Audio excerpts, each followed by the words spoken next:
of Bengal extending from north to south. These are Andaman and Nicobar Islands. They are bigger in size and are more numerous and scattered. The entire group of islands is divided into two broad categories, the Andaman in the north and the Nicobar in the south.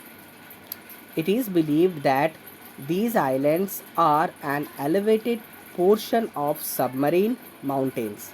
These island groups are of great strategic importance for the country. There is great diversity of flora and fauna in this group of islands too. These islands lie close to equator and experience equatorial climate and has thick forest cover. In do you know India's only active volcano is found on Barren Island in Andaman and Nicobar group of islands. Now, most of the things I think you have read in your junior classes, and that's why I'm not going to get into detail of that. As far as Andaman and Nicobar is group of concern, where they are situated, located, there are two broader divisions that we say. In north it is Andaman, and in the south it is Nicobar group of islands. Okay, and then Port Blair is the capital of this, or you can say the administrative headquarters are situated in Port Blair.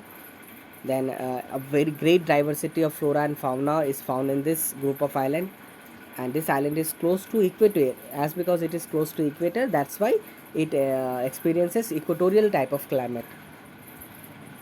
And do you know something is written Barren Island about that?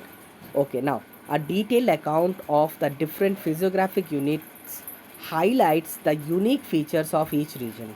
It would, however, be clear that each region complements the other and makes the country richer in its natural resources.